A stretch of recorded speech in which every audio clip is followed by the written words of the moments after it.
Ang pangunahing karakter ng anime na ito ay nakoma dahil sa isang aksidente, at nakahiga sa hospital bed sa loob ng 17 taon.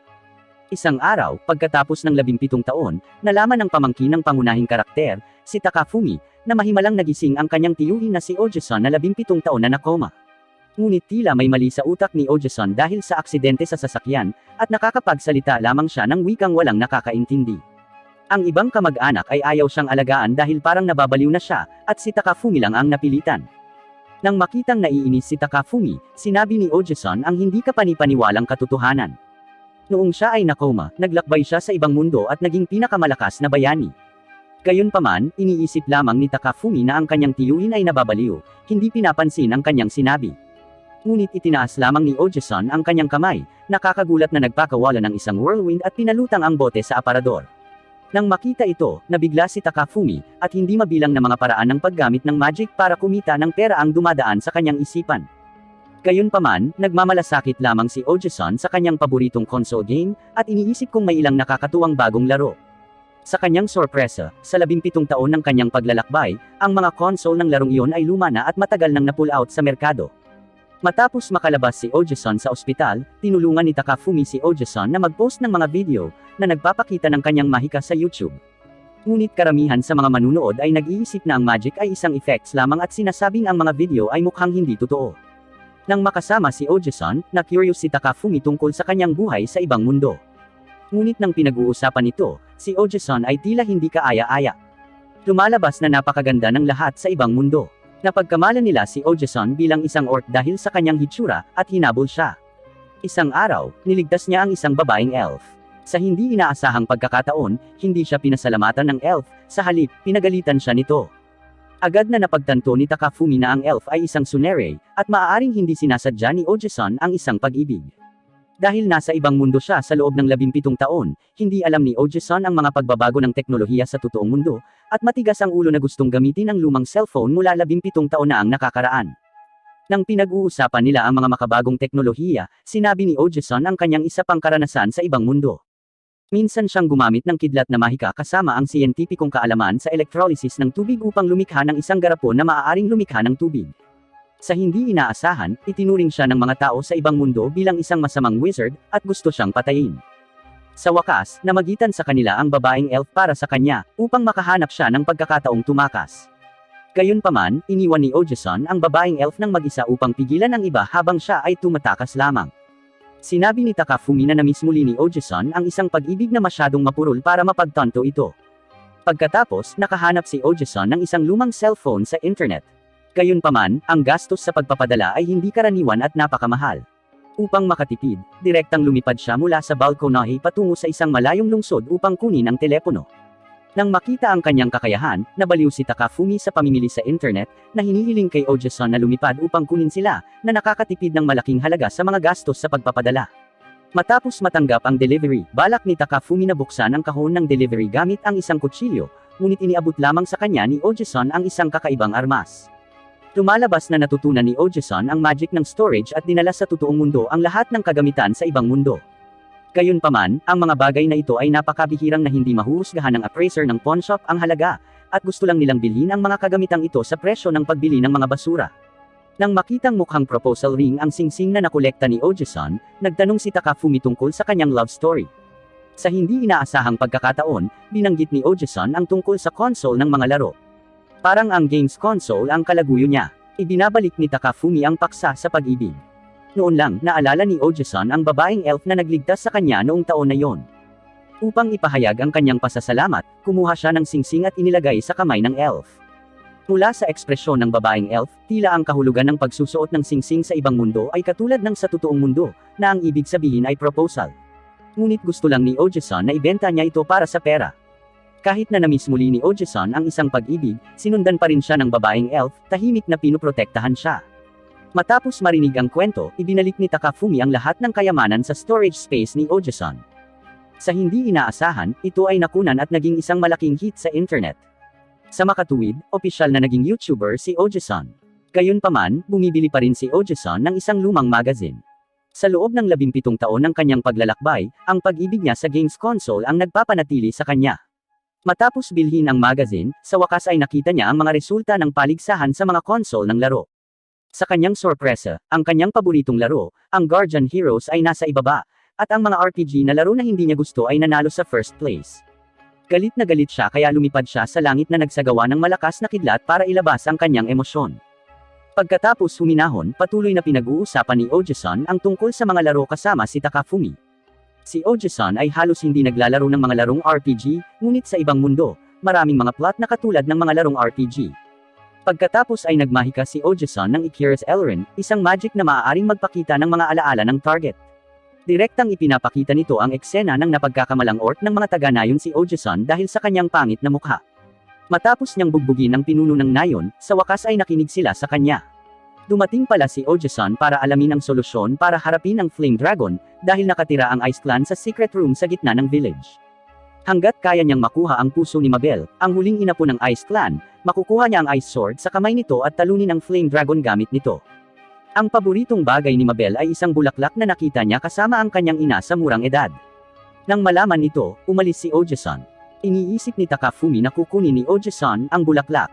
Sa hindi inaasahan, naisip niya na mas mahirap ito, kaya direktang lumalaban sa dragon ng mag-isa, at tinatalo ito sa lahat ng kanyang pagsisikap. Nang makitang paulit-ulit na namimiss ni Oji-san ang isang pag-ibig, nakaramdam ng panghihinayang si Takafumi para kay Oji-san na hindi pa rin ito napapansin. Sa ngayon, may delivery sa labas ng pinto, na isang set ng games console na binili ni Takafumi para kay Oji-san. Nang makita ang games console na gusto niya, masayang ngumiti si Oji-san. Parang mas madaling pakiligin siya ng mga laro. Sa pagtatapos ng taon, si Takafumi at Oji-san ay bumili ng manga gamit ang maliit na pera na nilalayo nilang gugulin ang bisperas ng bagong taon gamit ang manga. Naalala ni Oji-san na sa ibang mundo, kailangan din nilang ipagdiwang ang bagong taon. Ngunit dahil sa kanyang kakaibang hitsura, hindi siya makapag-integrate sa mga lokal na taga-nayon. Casual na kumain si Oji-san at saka bumalik sa inn. Sa hindi inaasahang pagkakataon, kinuha ni Mabel ang Ice Sword at nahiyang pumunta sa kanyang kwarto. Sinabi ni Mabel na gusto niyang maging kasing lakas ni Oji-san at talunin ang Flame Dragon ng mag-isa. Halatang halata ang pahiwatig ni Mabel, ngunit hiniling lang ni Oji-san sa kanya na maging sarili niya. Nang marinig ang sinabi ni Oji-san, nakaramdam ng hiya si Mabel. Palagi siyang nananatili sa lihim na silid at walang kontak sa ibang mga kaibigan. Iniisip ni Takafumi na ito ang pinakamagandang pagkakataon para mahalin si Mabel, ngunit hindi yun inisip ni Oji-san. Sinabihan na lang niya si Mabel na huwag pakialaman ang sasabihin ng iba, kundi sundin ang puso nito na manatili sa sekretong silid. Nang marinig ito, nagpasya si Mabel na bumalik. Bago siya umalis, balak niyang ibigay ang espadang yelo kay Oji-san, ngunit tumanggi itong muli. Nang makita ang mga alaala ni Oji-san, nagbitiw si Takafumi na gumawa ng instant noodles para sa kanya. Marahil, ang ganitong buhay lamang ng pagsasabi ng mga biro ay nababagay kay Oji-san, hindi pakikipagsapalaran o pag-ibig. Kinabukasan, dumaan si Fujimiya, isang babaeng estudyante sa universidad sa malapit na parke. Napansin niya ang isang kakaibang lalaki na nagsasalita sa kanyang sarili, agad na nakaramdam ng takot. Sa sandaling ito, biglang sumulpot si Takafumi at tinawag siya. Lumalabas na mabuti silang magkaibigan habang lumalaki, at si Fujimiya ay may crush pa rin kay Takafumi. Pero naghiwalay sila after graduation. Dahil matagal na silang hindi nagkikita, iniimbitahan siya ni Takafumi sa kanyang bahay. Pagdating niya sa harap ng bahay niya, bumibili si Takafumi ng merienda sa labas. Nang makita ang isang estranghero bilang isang adventurer, naging defensive si Oji-san at halos patayin si Fujimiya gamit ang magic. Sa kabutihang palad, dumating si Takafumi sa tamang oras at inalis ang hindi pagkakaunawaan. Alam na si Takafumi ang nag-aalaga kay Oji-san na walang trabaho, si Fujimiya ay nakaramdam ng sympathy lalo na nang makitang si Oji-san ay tila may sakit sa pag-iisip. Kahit anong paliwanag ni Takafumi, si Oji-san ay isang malakas na tao mula sa ibang mundo. Hindi naniniwala si Fujimiya, bagamat mapurol sa kanyang sariling damdamin, si Oji-san ay may matalas na mata para sa damdamin ng iba. Malalaman niya na may gusto si Fujimiya kay Takafumi sa isang sulyap. Gayunpaman, si Takafumi ay kapareho ni Oji-san sa kanyang damdamin. Agad niyang itinanggi ang sinabi ni Oji-san, na sinasabing magkaibigan lang sila ni Fujimiya. Medyo galit si Fujimiya, sumisigaw na talunan si Oji-san. Sakto namang nabasa ni Oji-san ang kanyang mga alaala, sinabing naligo si Fujimiya at nagpalit ng damit bago siya pumunta rito. Karaniwan, ang mga tao ay uuwi at magbibihis bago pumunta sa mga bahay ng iba, ngunit pinatunayan ni Oji-san na siya ay may sobrang kapangyarihan sa ganitong pag-uugali na ginagawa ng lahat ng mga normal na tao, dahilan upang isipin ni Fujimiya na si Oji-san ay isang sinungaling. Ngunit muli niyang ipinagmamalaki na siya ay isang malakas na tao sa ibang mundo. Lalong naramdaman ni Fujimiya na baliw ang lalaking ito at nagmamadaling iminungkahi kay Takafumi na magrenta ng bahay kasama niya. Ngunit kailangan ni Takafumi na pangalagaan si Oji-san, kaya hindi siya makaalis ngayon. Nang marinig ito, mas napupuot si Fujimiya kay Oji-san. Hindi nagtagal, nagkaroon ng bagong problema ang negosyo ni Oji-san sa YouTube. Bagong hiling na kailangan niyang magkaroon ng 1,000 subscribers bago siya makakuha ng mga benepisyo. Ngunit mayroon lamang 800 mga subscriber ng channel ni Oji-san. Kaya kailangan nilang dagdagan ang bilang ng mga subscriber sa maikling panahon. Ipinapaalala nito kay Oji-san ang isang malaking krisis na naranasan niya sa ibang mundo. Noong panahong iyon, naglalakbay si Oji-san sa isang hindi pamilyar na lungsod. Mayroong maraming mga kakilakilabot na halimaw sa malapit sa lungsod, kaya ito ay protektado ng isang malakas na barrier. Ipinagmalaki ng babaeng elf kay Oji-san na napakahirap sirain ang barrier ng lungsod na ito. Ang kanyang mga salita ay pumukaw sa pagnanais ni Oji-san na basagin ito, at pagkatapos ay sinira niya ang barrier sa kaunting pagsisikap. Nang masira ang barrier, hindi mabilang na mga halimaw ang sumalakay sa lungsod, na naging sanhi ng pagkataranta ng mga mamamayan. Inako ni Oji-san ang responsibilidad sa pagsira sa barrier, na pinigilan ang maraming halimaw sa pag-atake sa lungsod. Nang makita ang katapangan ni Oji-san, na-activate din ng elf girl ang lahat ng kanyang magic power, na naglalayong labanan ang mga halimaw sa lahat ng kanyang pagsisikap. Gayunpaman, napahinto siya ng barrier nang sumugod lang siya dito. Hiniling pala ni Oji-san sa espiritu na siyang lumikha ng barrier na ayusin ito. Inakala ng mga mamamayan na ito ay hindi maayos at pansamantalang nasira, kaya hindi nila ito sineryoso. Tanging ang babaeng elf ang nakakaalam na si Oji-san ang lihim na nagligtas sa lungsod. Sa sandaling ito, biglang dumating si Fujimiya sa kanilang bahay, kaya pumunta si Takafumi para bumili ng para sa kanya, naiwan si Fujimiya upang manatili kasama si Oji-san na mag-isa. Upang maiwasan ang kahihiyan, si Oji-san ay naging elf, na nagnanais na maging mas palakaibigan kay Fujimiya bilang isang babae. Pagbalik mula sa pamimili, biglang may naisip si Takafumi nang makitang naging elf si Oji-san. Hiniling niya kay Oji-san na mag-record ng live na video ng paglalaro ng mga games na may perpektong hitsura ng isang elf at i-upload ito sa kanyang YouTube channel. Pagkatapos nito, pinag-uusapan nila ang tungkol sa pagkabata ni Takafumi. Para mas mapalapit sila, ipinakita ni Oji-san ang pagkabata ni Takafumi at Fujimiya gamit ang kanyang mahika. Pagkatapos ay nakakita sila ng isang Bulgar na bata na eksaktong si Fujimiya noong siya ay bata pa, na nagparamdam sa kanya ng labis na kahihiyan. Sa sandaling iyon, isang piraso ng magandang balita ang bumasag ng pagkabigla. Ang video ni Oji-san na naging elf ay nakakuha ng maraming views at malawak na pinupuri, kaya nalutas ang problema ng channel ni Oji-san. Ngunit pinapahalagahan pa rin ni Fujimiya ang kanyang imahe. Pinatunayan niya ang kanyang sarili sa isang larawan ng pagiging isang babae sa junior high school. Dahil hindi sanay si Oji-san na gumamit ng smartphone, kinukunan niya ito ng litrato gamit ang camera, na ikinagulat ni Fujimiya. Pero medyo nasanay na siya sa kakaibang lalaking ito. Gayunpaman, mayroon pa ring ilang gawi si Oji-san na hindi maaaring tanggapin ng mga normal na tao. Gaya ng kapag hindi sinasadyang natapo ng kape, nag-ice magic siya na may pagtaas ng kamay para maiwasang mapaso si Fujimiya. Nang mapansin na ang magic ay nagamit ng sobra, dinafrost niya ito ng apoy na magic. Ngunit pagkatapos nito, si Fujimiya ay nabasa, kaya kailangan niyang maligo sa bahay ni Takafumi. Para maiwasan ang awkwardness, lumabas si Oji-san para maglakad-lakad na parang maginoo. Dahil walang pamalit na damit si Fujimiya, maaari lamang niyang isuot ang mga damit ni Takafumi. Pag-uwi ni Takafumi, nakita niya si Fujimiya na walang suot na pantalon, na nakakahiya. Ngunit si Fujimiya, na may crush kay Takafumi ay hindi galit, ngunit medyo nahihiya. Gayunpaman, gusto ni Takafumi na burahin ni Oji-san ang alaalang ito. Sa wakas sa pangunawa ni Fujimiya, hindi niya ito binubura. Ngayon, si Takafumi at Fujimiya ay parehong 20 taong gulang, kung saan pinapayagan silang uminom ng alak sa Japan, naglakbay si Oji-san sa ibang mundo sa edad na 17, at uminom din siya ng alak sa unang pagkakataon noong siya ay 20.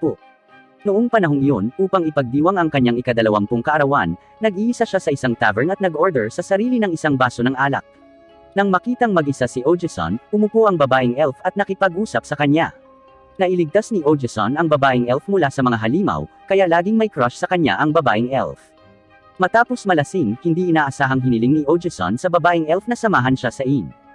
Hindi tumanggi ang babaeng elf, na nahihiya na pumunta sa inn kasama si Oji-san.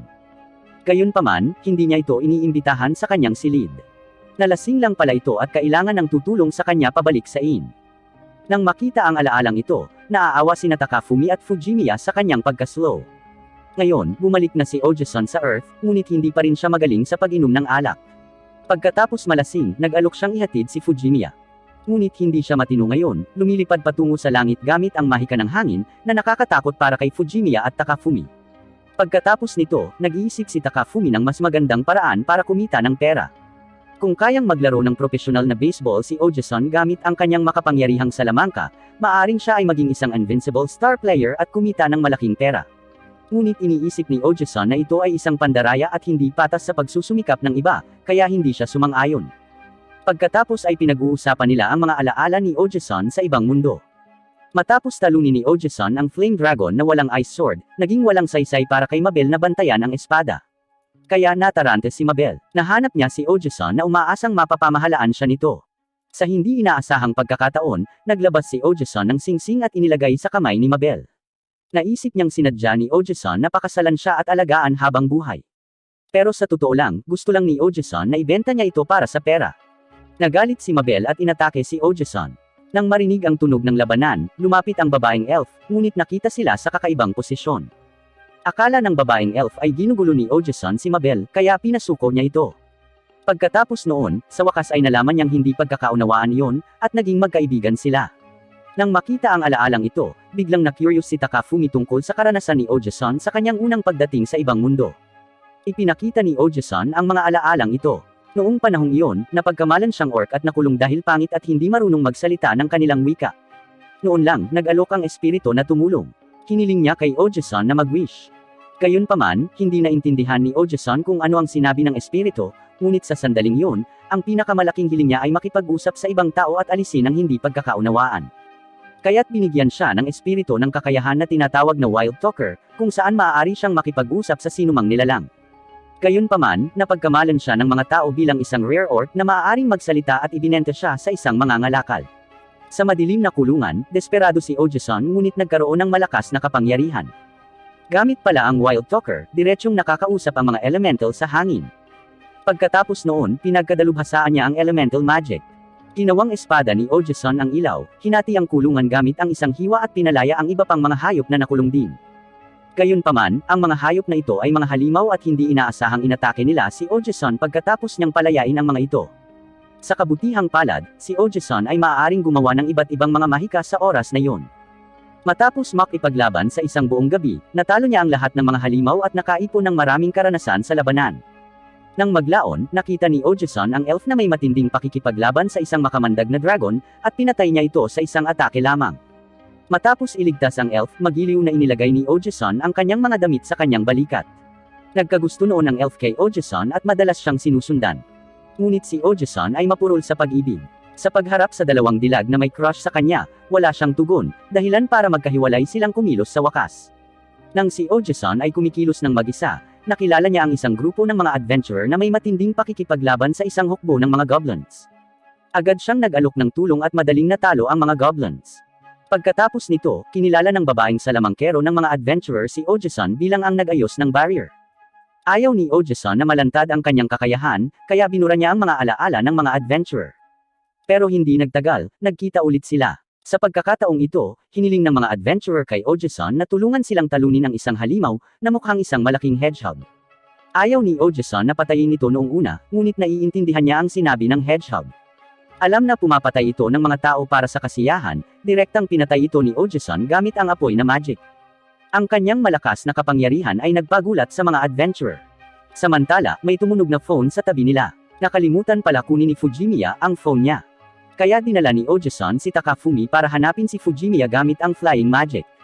Sa himpapawid, napansin nilang parang nanghaharas ang isang hulagan kay Fujimiya. Pagkatapos ay nakipag-usap si Ojason sa mga elemental, na humihiling na bigyan ito ng parehong kakayahan pansamantala, kaya maaaring harapin ni Takafumi ang hulagan na ito. Dumating si Takafumi kay Fujimiya, ngunit nalaman niyang ang hulagan na ito ay talagang kapatid ni Fujimiya. Matapos malutas ang hindi pagkakaunawaan, dinala ni Takafumi si Fujimiya upang lumipad sa kalapit na mataas na gusali habang magagamit pa niya ang kakayahan, at pagkatapos ay ipinaliwanag niya kung bakit niya napagkamalan ang kanyang kapatid bilang isang hulagan sa kanya. Dahil alam niyang labis na nagmamalasakit si Takafumi sa kanya, napakasaya ni Fujimiya at naging mas malapit ang kanilang relasyon.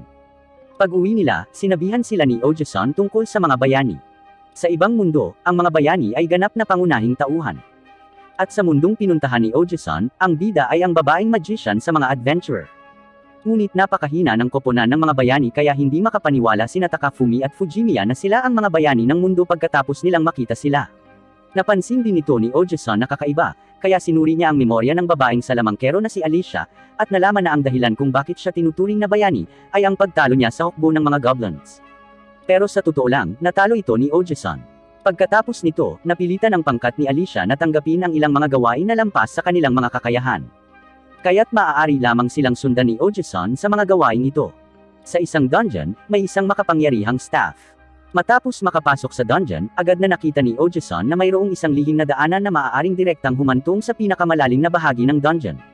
Ngunit nang makuha ng pangkat ni Alicia ang staff, nakaramdam sila ng kaunting pagkawala, dahil nakuha nila ito ng walang labis na pagsisikap.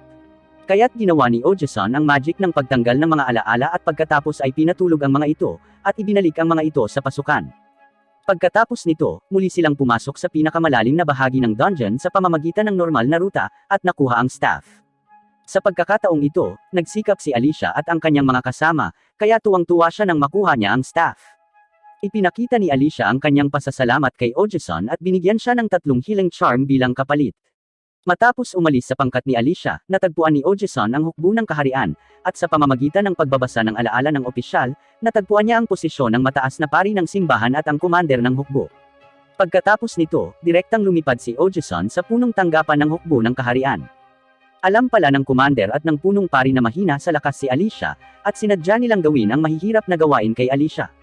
Kung namatay si Alicia sa misyon, maaari nilang gamitin ang isang krisis na hindi malulutas ng bayani bilang dahilan para mag-apply sa kaharian para sa mas maraming gastusin sa militar. Gayunpaman, sa katunayan, napakaraming kakaibang bagay ang ginawa ni Oji-san na hindi maintindihan ng mga ordinaryong tao, dahilan upang isipin ng commander na magkakaroon ng sakuna sa malapit na hinaharap, kaya naisipan niyang dagdagan ng mga gastusin sa militar sa ganitong paraan. Nang malaman ni Oji-san na siya pala ang may gawa nito, nakaramdam siya ng matinding kahihiyan. Sa oras na ito, dumating sa pinangyarihan ang bagong recruit na mandirigma ng hukbo, na eksaktong si Mabel. Matindi ang laban nina Oji-san at Mabel, ngunit ang labanang ito ay isang ilusyon lamang na nilikha nila. Nakaupo talaga sila at nagkukwentuhan sa isang tabi. Lumalabas na nadama ni Mabel na ang pananatili sa hukbo ay maaaring trituhin ng maayos at nakaka-relax, na mas mahusay kaysa sa pagiging isang adventurer. Sinubukan din niyang hikayatin si Oji-san na sumali, ngunit tumanggi si Oji-san. Sa oras na ito, biglang na-control ng High Priest si Mabel para salakayin si Oji-san, ngunit natalo siya ni Oji-san at pinigilan ang kontrol ng High Priest. Sa huli, hiniling ni Oji-san sa komandante na itigil ang pag-frame kay Alicia, at sinabing kung may totoong sakuna, tutulungan niya ito. Natanggap na lamang ng commander ang kanyang kahilingan, at sinabing hihingi siya ng tawad kay Alicia. Pagkatapos noon, nag-transform si Oji-san sa isang apoy na demonyong dragon at lumipad sa kalangitan, umalis sa punong tanggapan. Pagkatapos panuurin ang mga alaalang ito, biglang nalaman ni Takafumi at Fujimiya na talagang kaakit-akit si Oji-san. Sa sobrang init ng tag-araw, wala man lang air conditioner sa bahay ni Oji-san dahil napakahirap niya. Iminumungkahi ni Fujimiya na palamigan ni Oji-san ang bahay gamit ang salamangka ng yelo. Pagkatapos niyang gumawa ng magic, ang bahay ay talagang kasing lamig ng taglamig. Iminumungkahi din ni Fujimiya na gumawa si Oji-san ng mga video ng ilang mga alaala sa ibang mundo, at ilagay ang mga ito sa internet upang maaari siyang kumita ng mas maraming pera. Gayunpaman, naniniwala si Takafumi na ang karanasan ni Oji-san sa ibang mundo ay hindi naaayon sa moralidad ng mga taga-Earth, kaya tinanggihan niya ang mungkahi ni Fujimiya. Sa oras na ito, biglang narinig ni Oji-san ang boses ng Elemental, na nagsasabing kailangan ito ng alay bilang gantimpala sa pagtulong sa kanya na maglagay ng ice magic. Ang handog na ito ay maaaring ulo ng toro o ulo ng isda. Pagkatapos gumawa ng altar mula sa pag-aalay, patuloy na pinapanood ni Oji-san ang mga alaala sa ibang mundo kasama si Takafumi.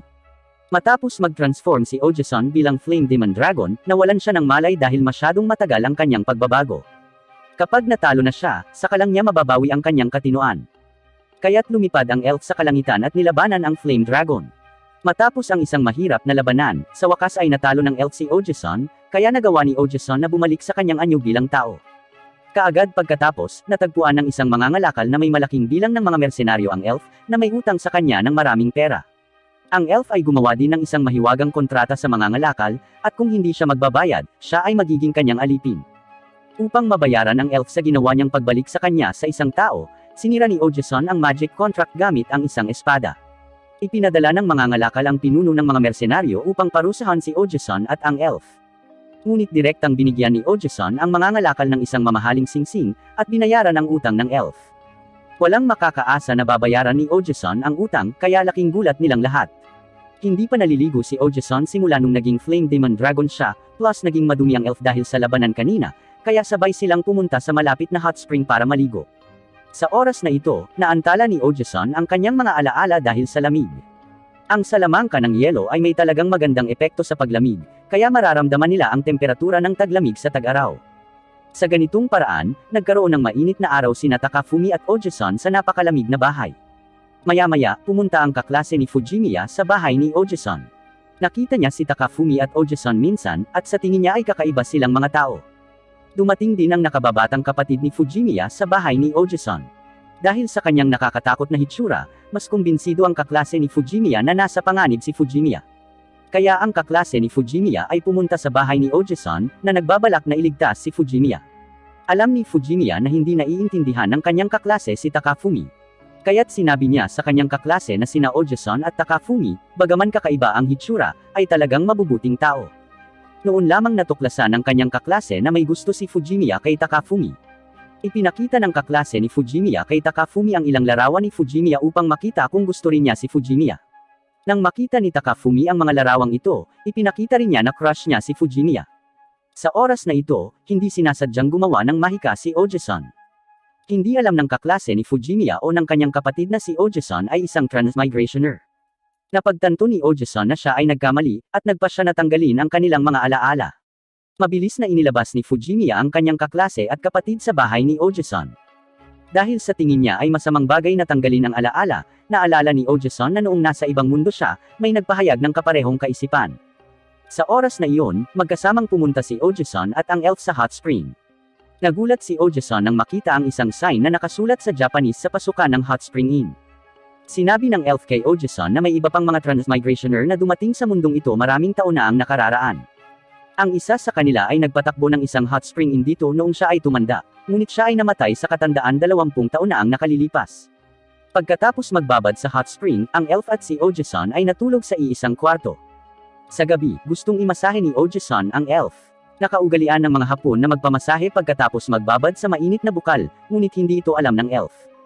Nang minamasahe siya ni Ojeson, nakaramdam ng sobrang hiya at pagkasabik ang elf.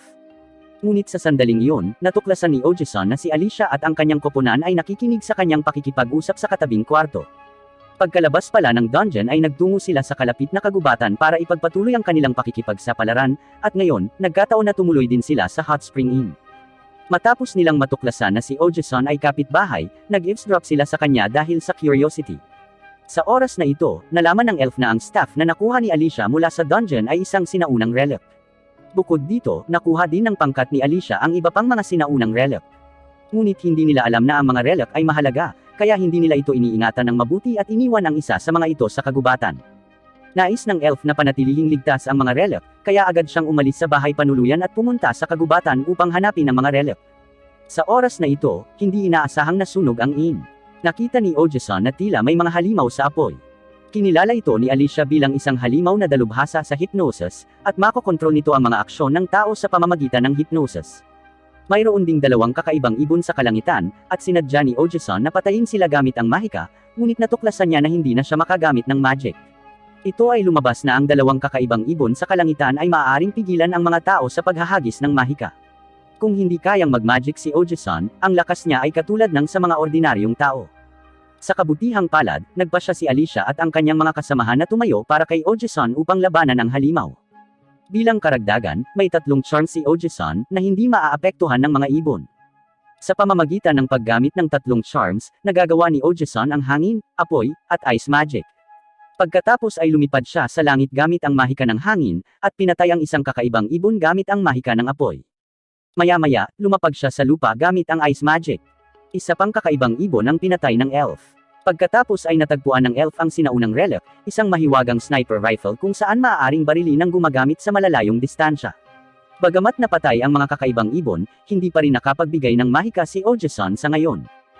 Nabigo rin ang koponan ni Alicia na talunin ang isa pang halimaw. Lahat maliban kay Alicia ay nahipnotismo ng halimaw, at nagsimula silang habulin si Alicia na parang mga zombie. Sinubukan ni Ojeson na paikutin ang staff ni Alicia, at sa isang iglap, Dalawang sinag ng liwanag ang nagpakulong sa lahat. Sinamantala ni Ojason ang pagkakataong ito, hiniling ni Ojason kay Alicia na mag-magic para maalis ang hypnosis ng iba. Ang halimaw ay natalo din ni Alicia at agad na tumakas. Ngunit pagkatapos nito, mas maraming halimaw ang dumating dito. Sa oras na ito, nabawi ni Ojason ang kanyang kakayahang mag-cast ng mahika, at madali niyang napatay ang mga halimaw, na nagligtas muli sa iba. Dahil ang Hot Spring Inn ay nawasak ng mga halimaw, gumawa si Ojason ng isang barrier na may magic, at pinalibutan ang inn. Napakaganda ng open-air hot spring.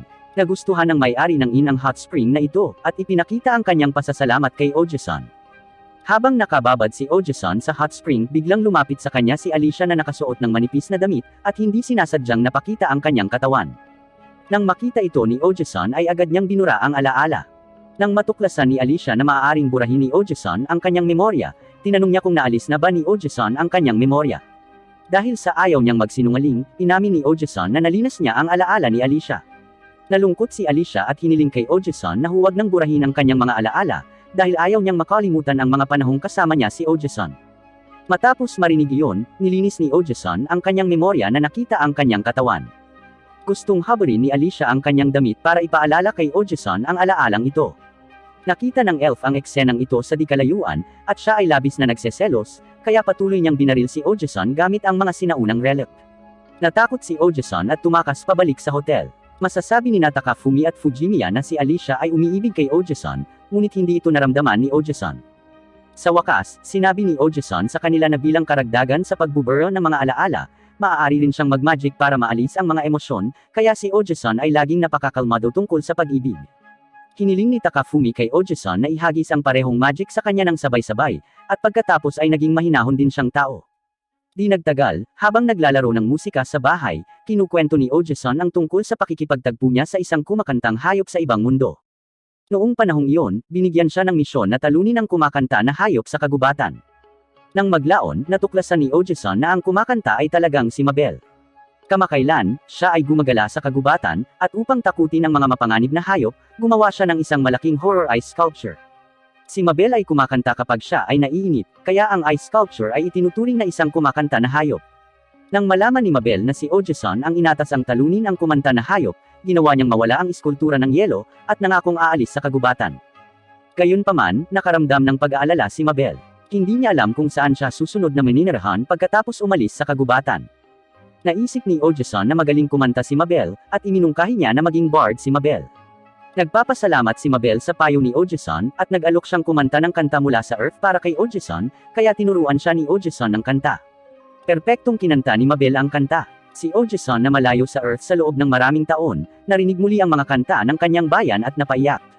Sa oras na ito, sinubukan ng isang squad ng mga kabalyero na salakayin si Ojason, ngunit bago sila magsimulang umatake, natalo sila ng elf.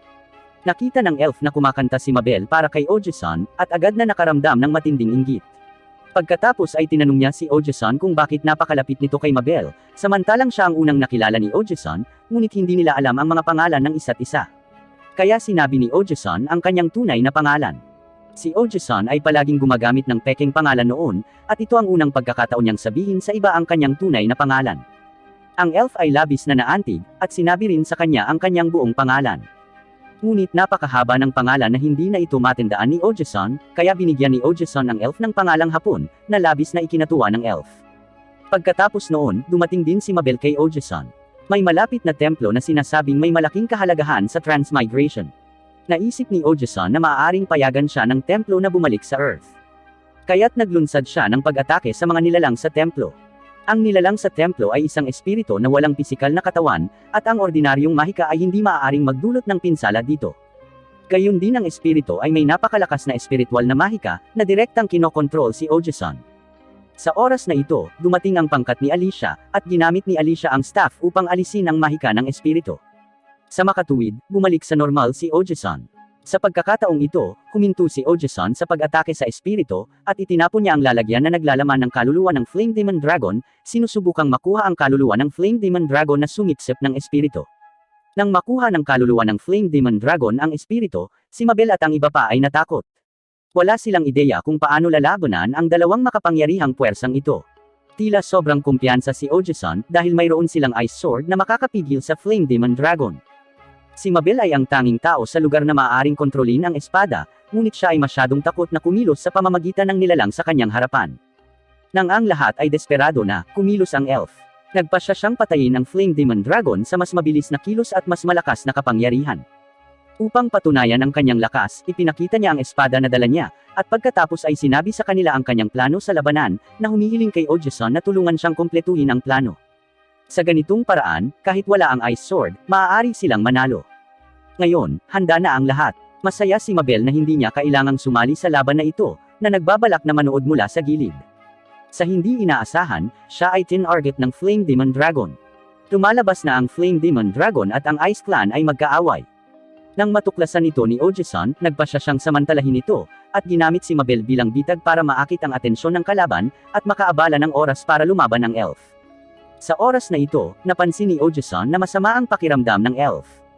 Matapos siyang tanungin, nalaman niyang walang lakas ng loob ang elf sa labanang ito, at ang sinabi niya kanina ay para mabawasan ang takot ng lahat, para mahinahon silang sumali sa labanan. Bagamat walang lakas ng loob ang elf, naalala niya ang sinabi ni Ojeson na, ang krisis ay isang pagkakataon, at nagpasya siyang lumaban sa lahat ng kanyang pagsisikap. Nang magsisimula na ang labanan, si Takafumi, na nanunood ng mga alaala, ay pinindot ang pause button. Ito ang unang pagkakataong lumaban si Ojeson, kaya dapat kumain ng merienda si Takafumi habang nasasaksihan ang tagumpay ni Ojeson. Attention! Paparating na ang pinakakapanapanabik na eksena ng huling episode. Sa pagharap sa pag-atake ng Flame Demon Dragon, nanguna si Ojeson at nilabanan ang unang pag-atake nito. Kaagad pagkatapos, ipinadala niya ang elf sa Flame Demon Dragon. Bagamat natatakot si Mabel, alam niyang wala ang elf sa kanyang pinakamabuting kalagayan sa pakikipaglaban ngayon. Kaya't naglabas siya ng nagyayelong kasanayan upang harangan ang ikalawang pag-atake ng Flame Demon Dragon. Sinamantala ni Ojeson ang pagkakataon na ihatid ang lahat ng kanyang enerhiya sa elf, upang ang elf ay makapagbigay ng napakalakas na magic. Matapos ang mahabang panahon ng pakikipaglaban, tinalo ng elf ang Flame Demon Dragon gamit ang kanyang pinakamataas na kapangyarihan sa pakikipaglaban, at bumalik din sa normal ang lupa na yumanig dahil sa labanan sa pagitan ng dalawang malalakas na puwersa. Sa oras na ito, ang elf ay pagod at nagsimulang mahulog. Si Ojeson na nakatuklas na may mali ay nakuha siya sa oras, nagrereklamo na hindi sinabi sa kanya ng elf nang mas maaga na sa labanan ay mawawalan siya ng lakas upang lumipad. Nang marinig ang seryoso ngunit banayad na pag-aalala, ang elf ay nakaramdam ng labis na kasiyahan. Matapos ang dalawa ay ligtas na makarating sa lupa, kinuha ni Ojeson ang bote upang mapanatili ang espiritu ng Flame Demon Dragon habang si Mabel ay lumapit upang humingi ng kredito. Alam ni Ojeson na lahat ay naglagay ng maraming pagsisikap at seryosong nagpasalamat sa lahat. Sa usapan, sinabi ni Ojeson ang kanyang tunay na pangalan sa lahat, na labis na ikinainggit ng elf. Naisip niya na ang tunay na pangalan ni Ojeson ay dapat maging sikreto sa pagitan nila. Galit, nagsimula siyang kumilos na parang layaw na bata, ngunit hindi niya sinasadyang naitumba ang bote na naglalaman ng apoy na demonyong dragon. Hindi maintindihan ng elf kung bakit pinanatili ni Ojeson ang kasuklam-suklam na nilalang na ito. Kung hindi sinasadyang nailabas ito, baka hindi na nila muling matalo. Sinabi sa kanya ni Ojeson ang dahilan. Sa labanan ngayon, natagpuan niya ang oras at espasyo na panandali ang nag-warping, at naisip niya na makakatulong ito sa kanya na makabalik sa Japan. Nang marinig ito, direktang ipinakita ng elf ang kanyang espada at gustong sirain ang bote. Sa ganitong paraan, ang kanyang minamahal na lalaki ay maaaring palaging manatili sa mundong ito. Samantala, sa Japan, pagkatapos malaman ang clue ng pag-alis ni Ojeson mula sa ibang mundo sa pamamagitan ng kwentong ito, tinanong ni Fujimiya kung bumalik si Ojeson sa Japan gamit ang pamamaraang ito, ngunit naantala ito ni Takafumi. Gusto niyang ipagpatuloy ang panunood sa buhay ni Ojeson sa ibang mundo, at ayaw niyang malaman ang ending ng ganoon kaaga, habang tila iniisip ni Ojeson na perpekto na dito magtatapos ang kwento. Pagsapit ng gabi, muling ipinakita ang mga alaala ni Ojeson, kung saan dinala si Ojeson sa bilangguan. Nagmamadaling nagtanong si Takafumi kung totoo. Nang marinig ang sagot ni Ojeson, nasira si Takafumi. Parang hindi lahat ng story ay may happy ending. At dito na ang pagtatapos ng anime na ito.